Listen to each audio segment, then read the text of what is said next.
In the weeks after the storm, a different kind of quiet settled over Herne. The quiet of people walking the lip of a cliff because there's nowhere left to turn. Miller and I never spoke about the kiss. We didn't dare. There were no agreements, no promises, no I love yous, only moments stolen from the grinding wheel of the camp. Sometimes, when no one was looking, her fingers grazed mine as she passed a notebook. Sometimes, standing shoulder to shoulder by the radio, her sleeve brushed my arm for a heartbeat, just long enough for my chest to drum like a hollow barrel. Then the world snapped back into its cold, orderly stillness, as if nothing had ever happened. We lived inside the shadow of a secret, afraid and intoxicated. One night at month's end, she slipped a small scrap of paper into my hand as she walked past the shelves. After roll call, the old greenhouse. My heart slammed through the entire evening muster. The greenhouse, abandoned at the far edge of the yard, once used for trial tomatoes and left to rot after new troops arrived. No one went there. When dark swallowed the camp and the guards changed shifts, I slid along the screened edge behind the warehouse, moved under the tall eucalyptus, and reached it. The door stood open a hand's width. Lamplight poured out, warm and gold. She was waiting, no uniform, just a washed cotton dress, hair loose, cheeks flushed as if she'd been running. I stopped cold. I had never seen her look so human. We didn't speak. We just moved toward each other as if something had been decided ages ago. Our fingers found one another, shaking, then twining, pulling us into the small circle of light that smelled of damp earth, moss, and the dust of dying flowers. I don't remember who leaned in first. I remember hunger, bright as fever, her skin cool as water in a desert, her heartbeat racing under thin cloth. Time melted. The world outside dissolved. There was only us. Two people who had mislaid themselves, finding life again in each other's arms. That night, I wasn't a prisoner. She wasn't a guard. We were just two trembling creatures holding on, because if we let go, we feared we'd vanish. After that night, we met alone less, not more. Something had shifted, not distance exactly, but weight. A brush of hands now carried a mountain of unsaid words. Sometimes she looked at me as if she were looking through me, fighting with something I couldn't see. Once, when I slipped the blue notebook back to her, she held it a long time before opening it, skimming the crooked lines. Her hand shook. Her lashes trembled, on the verge of breaking. "Miller, are you afraid?" I whispered. She didn't look up. "I can't afford to be," she said softly, and closed the book, pushing it back to me before walking away. I watched her disappear through the door the way you watch a dream slide out of your hands. One morning, she was simply gone. No reason given. No one said her name at meals or in the yard. Just an empty desk in the office, the big ledger missing, and air so thick it felt like a storm crouched just beyond the fence.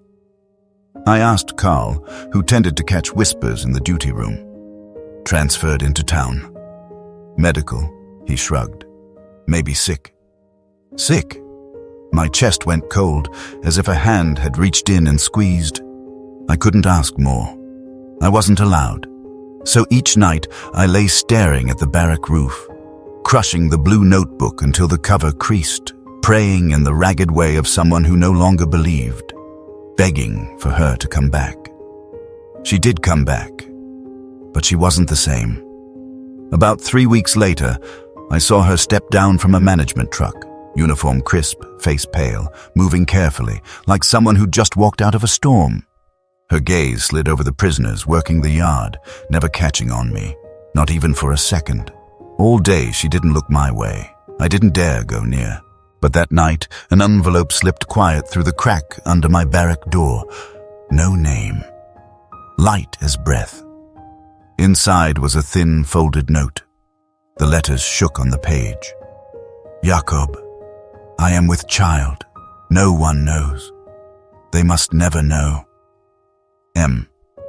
I read it until the ink blurred. Then I laughed, hoarse, strangled, like a sound rising out of a well. Laughed from joy, from terror, because the world had suddenly tilted toward both light and abyss at the same time. I pressed the scrap to my chest and felt my heart hammer, not just for me anymore, but for a small, unseen life growing in the dark of a secret, inside the woman I loved so much it hurt down to the grain of me. With a shaking pencil, I wrote beneath her words, "I will be here. I will wait. For you. For both of you." I slid the note into the blue notebook's cover, as if tucking a piece of my heart where it might be safe. We never met again.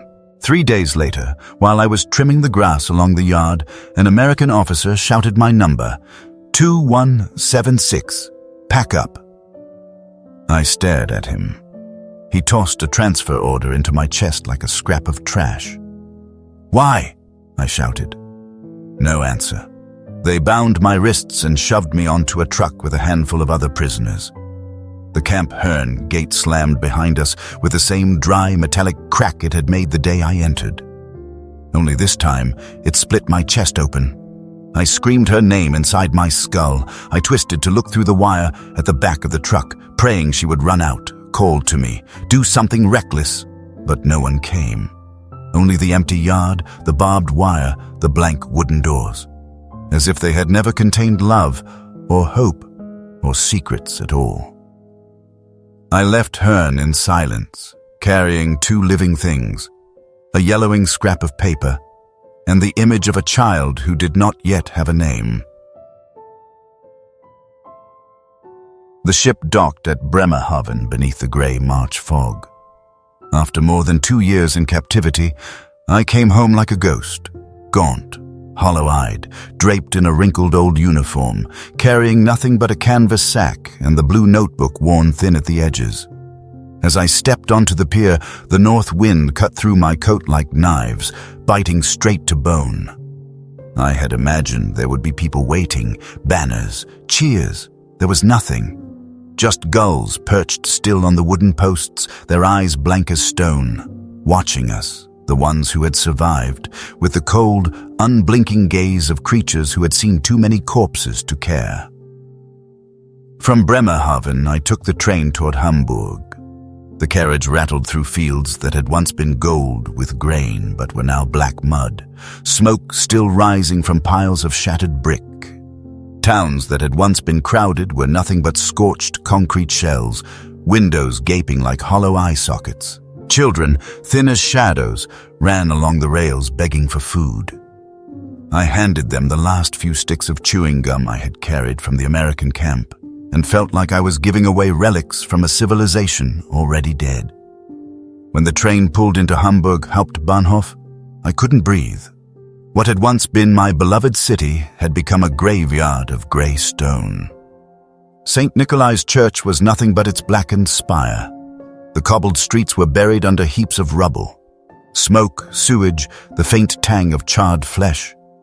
Everything mixed into a single sour smell that clung to the skin.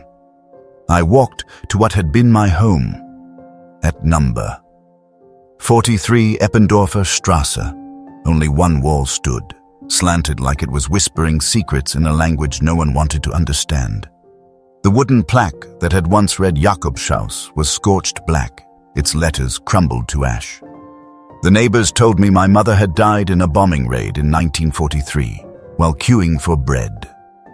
My little sister Lena had disappeared. No one knew if she had survived, or if she lay somewhere beneath the bricks.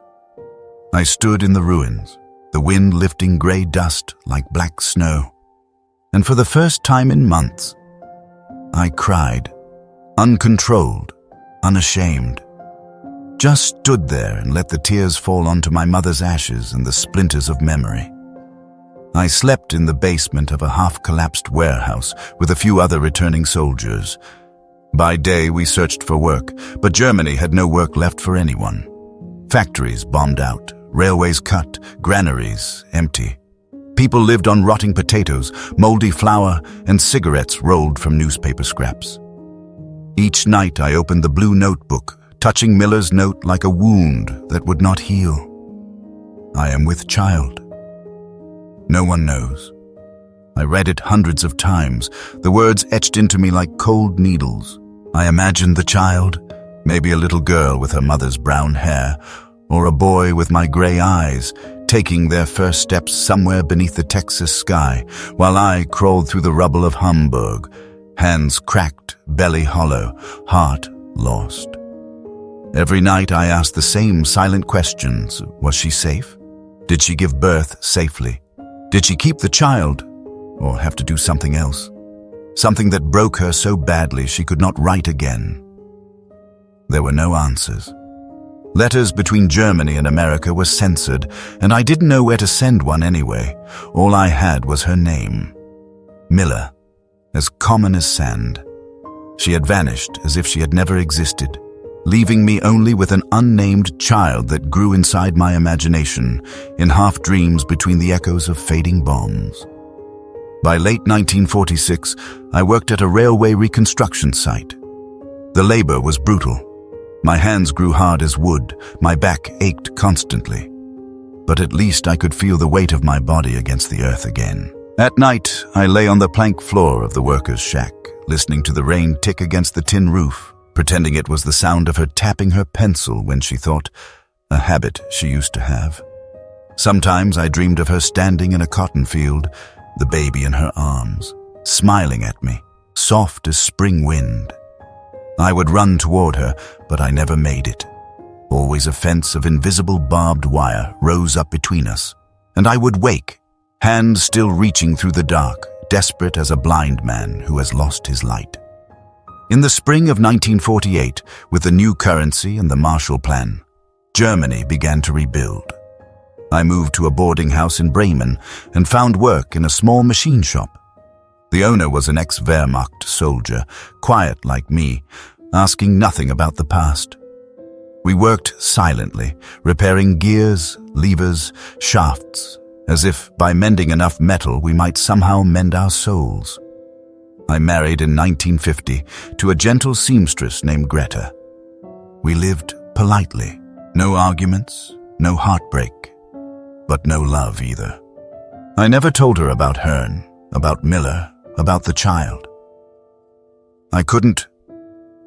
That secret was a stone sunk deep in my chest, cold, heavy, immovable. Sometimes, on the rare nights Greta slept deeply and didn't stir, I would open the blue notebook under the dim lamp and reread the yellowed note. I still whispered her name in my head like a prayer. Miller. That single syllable was the only thing I had carried intact from my old life, like a key that no longer had a lock. Years passed. I lived, worked, ate, slept, smiled when expected. A man who seemed to have forgotten the war. But the truth was, I was waiting. I didn't know for what. A letter, a miracle, a glimpse of her in a crowd. All I knew was that whenever a jazz melody floated from the radio, my heart still leapt, as if she might walk into the room, amber eyes glinting in the yellow light. But she never walked in. The world kept turning, and I stayed still. Forever, the man who had left his heart behind in Texas. I was nearly 70 when the letter found me, over 40 years since I had left Camp Hearn. By then I lived alone in a small flat on the 3rd floor of an old quarter in Bremen. Greta had died long ago from lung disease. We never had children. The machine shop had shut its doors. I survived on a modest pension, my days wound tight as an old clock. Black coffee in the morning, newspapers at noon, feeding pigeons in the park at dusk, radio at night, then sleep. No war, no Miller, no thread left tying me to the past, at least on the surface.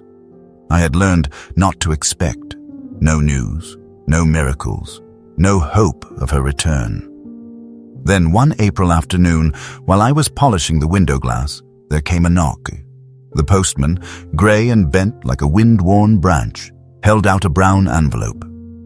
An American stamp, faded. The handwriting, slanted, unfamiliar. For a moment, I forgot to breathe. America. I tore it open with fingers trembling as if they belonged to someone else. Inside lay a single sheet folded in thirds, yellowed, its edges frayed, carrying the dry sting of paper too old to hold tears anymore. The first line knocked me into my chair. My name is Anna. I was a friend of Margaret Miller. I read every word like drinking water after 40 desert years. Anna wrote that she had been a nurse in a small Texas town near Camp Hearn during the war's final years. She met Miller at the Army infirmary. They became close friends. Miller had confided in her about a German POW, a gentle, quiet man who wrote clumsy English poems, who made her believe not every enemy had to be hated. Anna said that in the spring of 1945, Miller gave birth to a boy at her house, in secret. No birth certificate, no one in the camp or the military ever knew. She named the boy Jonah. Anna helped care for them during the months after Miller left the camp on medical leave. Miller refused every proposal of marriage, raised Jonah alone, worked as a school teacher in that small town. She never married. No one knew who the boy's father was except Anna. The last lines blurred as I read them. Margaret passed away in 1983 from pneumonia. Before she died, she asked me to keep this for you. She never stopped loving you, Jacob. She said you saved her and gave her something to live for when the world was falling apart. Jonah is alive. He still lives in the same town. He does not know who his father is. I let the letter fall to the table, my heart galloping, not from shock, but from the sensation that the world had just tilted, quietly, forever. Miller was gone. But Jonah lived.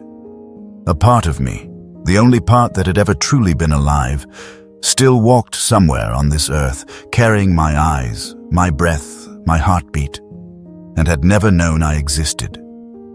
I rose from the chair and opened the window.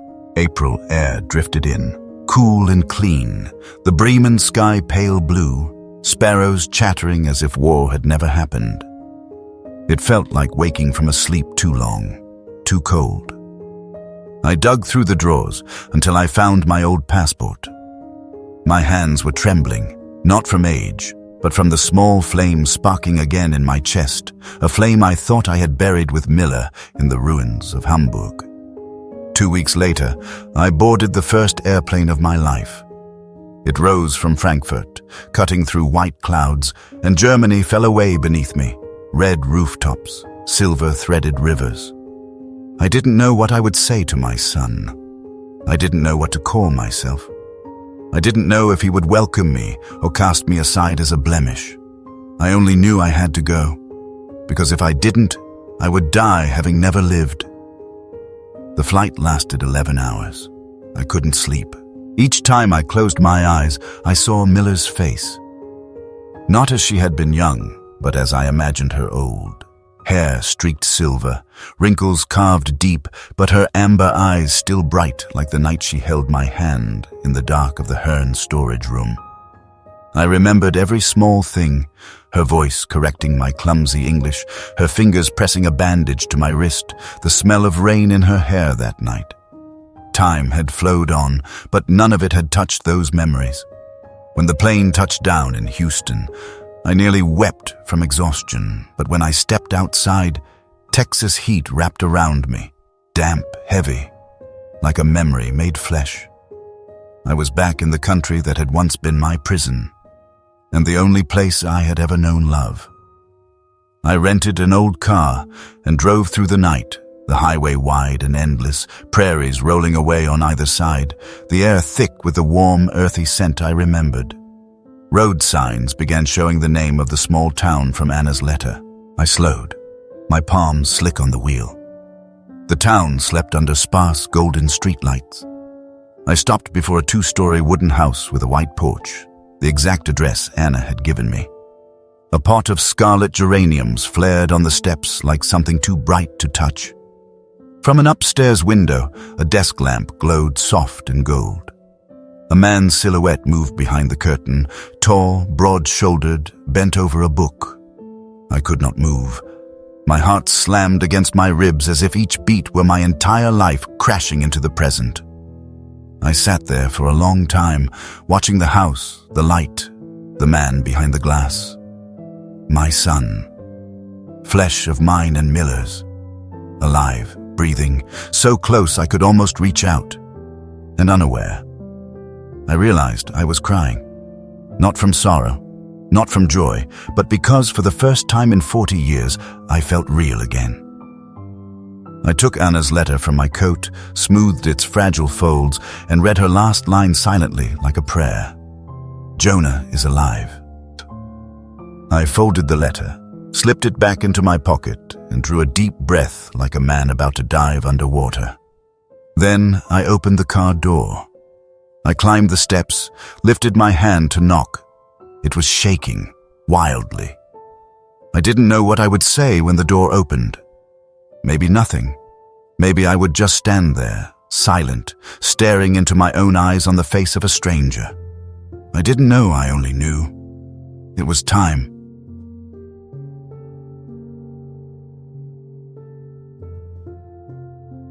I stood before the white wooden door, hand rising then falling, over and over.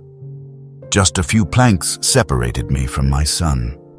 Flesh of mine and Miller's, yet the distance felt as wide as an ocean.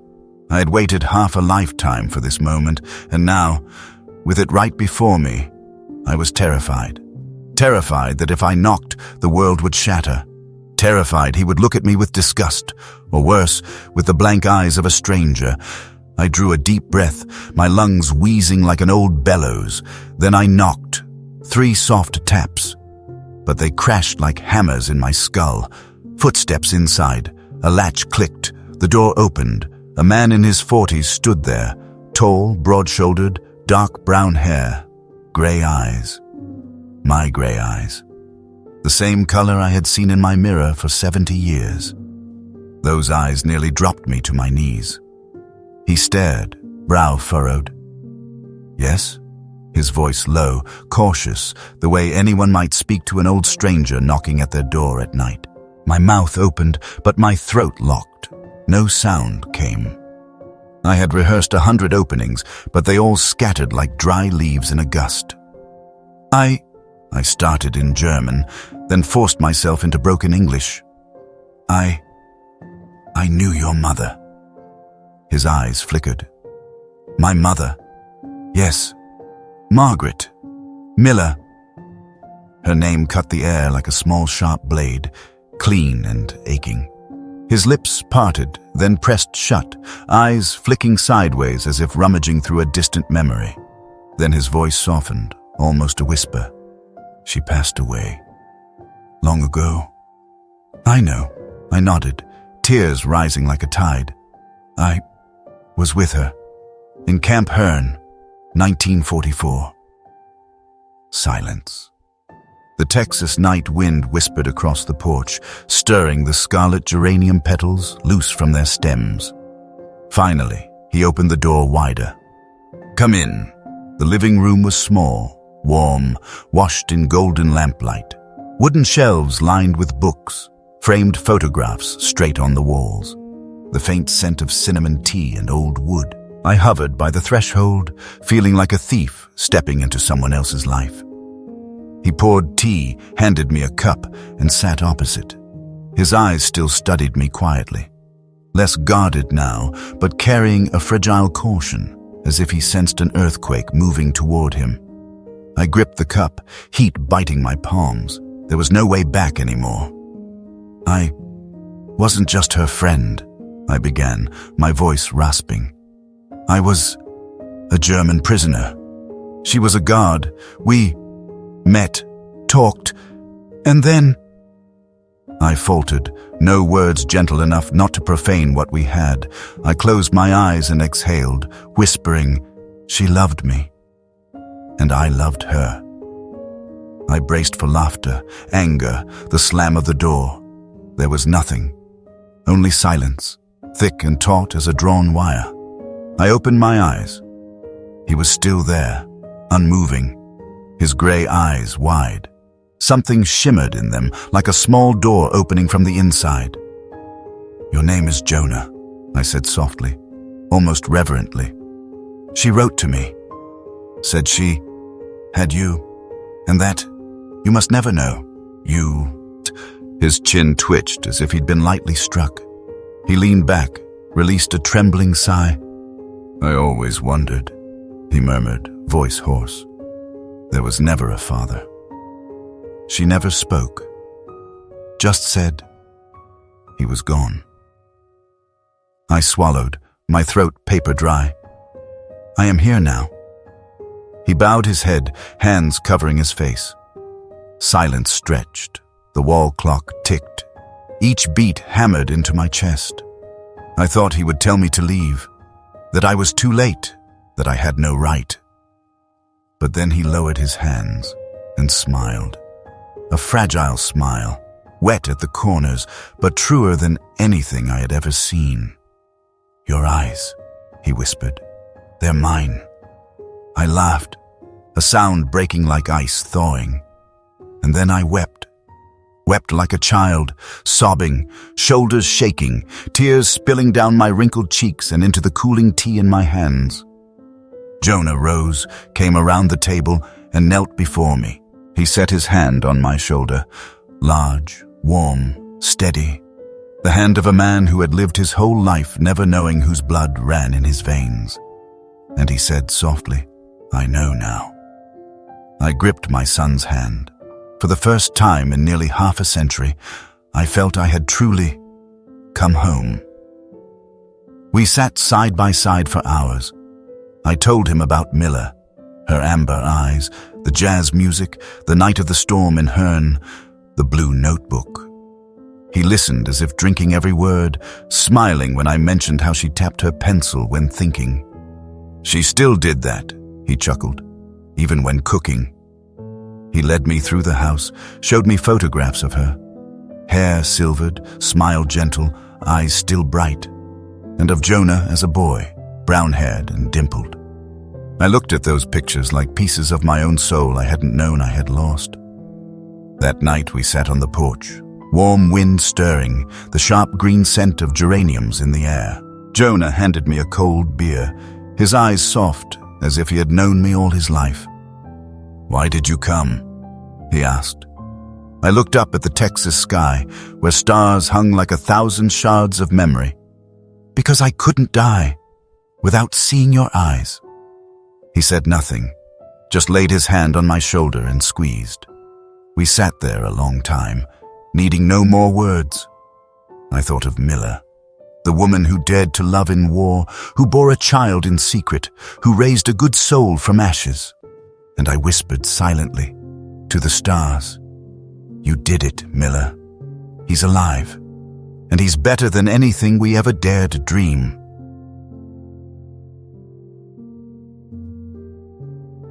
Two days later, Jonah drove me to a small cemetery on the edge of town. Late spring in Texas was clear as glass. Warm wind moved through the eucalyptus rows with a dry, whispering hush, carrying the smell of cut grass and cracked soil. Black grackles perched along the wooden fence, silent as if guarding the memories of the dead. Jonah drove slowly, the radio playing a faint old jazz tune, a muted trumpet wandering like a soul reluctant to leave. I sat clutching the blue notebook to my chest as if I were holding my entire former life. Neither of us spoke. We didn't need to. The quiet between us wasn't distance anymore. It was a new kind of kinship, fragile as morning dew. The cemetery had no iron gates or marble archways, just an open field of level grass, white granite headstones scattered like silent notes on the earth's staff. Jonah parked, cut the engine. We stepped out, our shoes sinking into damp earth, gravel crunching like the murmur of something ancient. He didn't lead me straight to the grave. He walked slowly along the narrow paths, his eyes touching each name as if greeting old neighbors. Finally, he stopped before a modest headstone, smaller than the others. Grass around it thin and dry as if the person beneath had wanted to live quietly even in death. The stone read, "Margaret Miller, 1920, 1983. She chose love.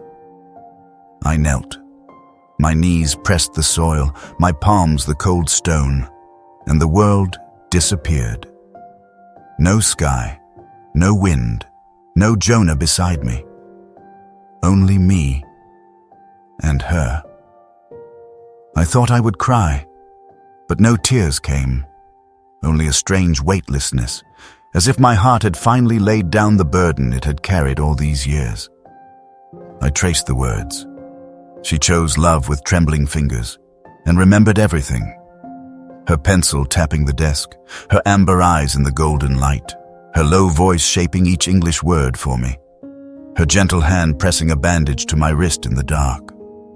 Her whisper, I didn't want to hate forever. And the greenhouse night, when we clung to each other like the last two beings who still believed in light. She had chosen love. When the world demanded hate, she chose love. She had raised a human being out of ashes, and that human was standing beside me now, breathing, gentle. I took the old slip of paper from my coat, her shaky words still etched into it. I am with child. No one knows. They must never know. I placed it on the stone, pinning it with a pebble so the wind wouldn't carry it away. Then I opened the blue notebook, turned to the last empty page, and wrote, I found him. He is kind. You gave him the best parts of both of us. Thank you for keeping him safe when I could not. I closed the notebook, rested my hand on it, shut my eyes, and whispered in German, softly, like a final confession, Ich liebe dich, Margaret. I love you. Wind swept across the grass, spinning tiny white petals around us like unsent letters. I lifted my head. Jonah stood a few steps away, his eyes glistening, his hands buried deep in his pockets as if holding himself together. I smiled at him. He smiled back, a smile shaped like mine and like hers. We sat on the grass, backs against each other. Jonah pulled a small photo from his pocket. Miller, young, cradling a swaddled newborn, eyes glowing, lips curved in the start of a smile. Me, he murmured, smiling faintly. I held the photo, my fingers trembling as though touching light. I looked at her face, the tired smile drenched in love, then at the infant, and saw myself, small and safe, resting in the arms of the woman I had loved, in the fragile world we had made out of one reckless moment of believing in something good. She raised you well, I said, my voice rough. Jonah nodded, eyes still on the photo. She raised me with love. Even when she had nothing.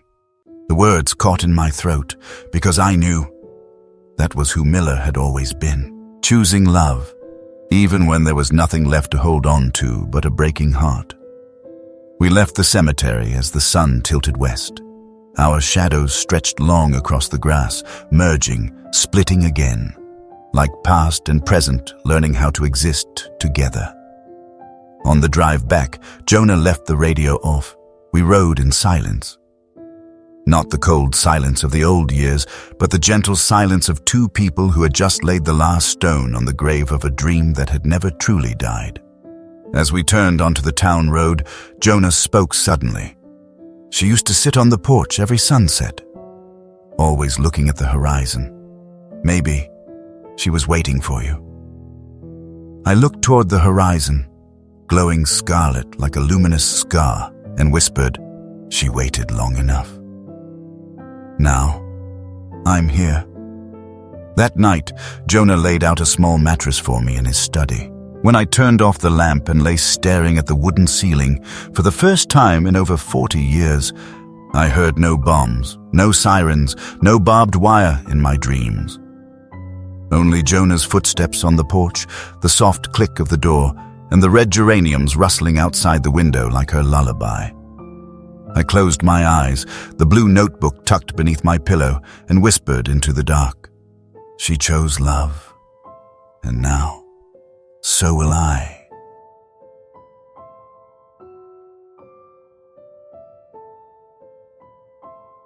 I am writing these words in Jonah's small study, where the Texas afternoon sun spills through the window and stretches in warm golden stripes across the wooden desk. On the shelves around me are dozens of photographs. Jonah as a child, then a teenager, and now with his own family, a wife and 2 children with brown hair and storm-gray eyes. My grandchildren.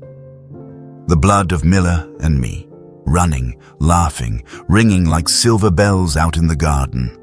I still haven't grown used to it, that I have grandchildren. That one day, when I am gone, they will still be here, still carry some small flicker of memory about me, like a faint note in the long symphony of our family.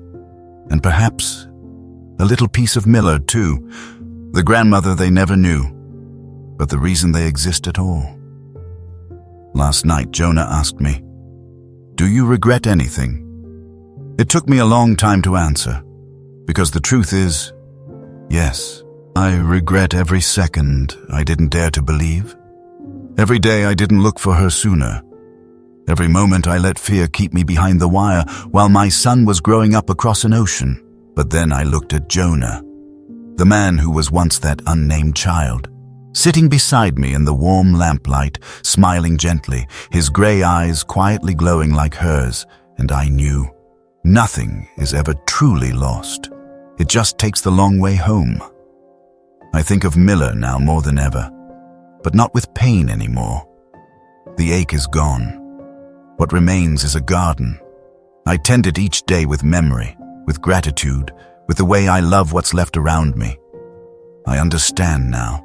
What she left me was not an unfinished love story, but the courage to love. Even when love had no future, no recognition, no place in the history books. She once said, "I didn't want to hate forever." And she didn't. She chose love. She loved me, the enemy of her homeland. And from that love, a child was born, a family formed, a bloodline saved from disappearing in the ashes.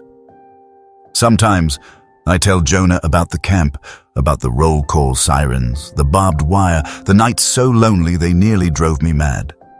And about the first time I saw her crossing the yard, sunlight spilling across her shoulder, files clutched in her arms, eyes fixed ahead on nothing, until the brief moment they caught mine and pulled me back from the brink with a spark no bigger than a hair. Jonah listens intently. He says he wants to tell this story to his children, not as a tragedy, but as proof that even in war, people can still find each other. I do not stop him. This story was once a secret I carried like a stone for half a century. But now that it has become a bridge between me and my son, I don't want to hide it anymore. Secrets are not meant to be buried. They are meant to bloom when their season comes. I don't know how many seasons I have left. 73 now. My heart stumbles sometimes, my hands shake, my eyes blur, and yet I have never felt more alive. I wake without emptiness in my chest. I eat, I laugh, I watch my grandchildren kick a ball across the yard. I listen to Jonah play guitar at night, and my heart lies still, like a lake after the storm. No bombs in my dreams anymore. No barbed wire. No midnight jolts awake. Only her. Miller. Standing in a white cotton field, sunlight in her hair, smiling at me as little Jonah runs circles behind her, clutching a red geranium blossom. In the dream, I walk toward them. No fences between us now, and I understand. Real love does not need to win a war. It only needs to survive one. Maybe no one outside of us will ever care about this story. Maybe no one will read it. Maybe it will live only in this battered blue notebook resting on Jonah's shelf long after I am gone. But I hope one day one of my grandchildren will open it, read the crooked lines, and understand. Their grandfather was once a small, lost prisoner, stripped of everything by war. And a brave woman gave him her heart, so he could give that heart to them. If I leave anything behind, let it be this. Hatred can devour the world. But if even one person dares to love, the world still has hope. Miller was that person, and now I will try to be that person too, for however few years I have left. Evening sun pours down like honey. I close the blue notebook, set down my pen, and listen to Jonah and the children laughing on the porch. A soft breeze drifts through the window, carrying the warm, sharp scent of red geraniums, the same scent I breathed the night I first met my son. I close my eyes and smile. No longer a prisoner, no longer a survivor, just a man forgiven by love, and living once more because of it. And silently, I send a last gentle farewell to her, the woman who taught me the one thing war could never understand. We were enemies, but love made us human again.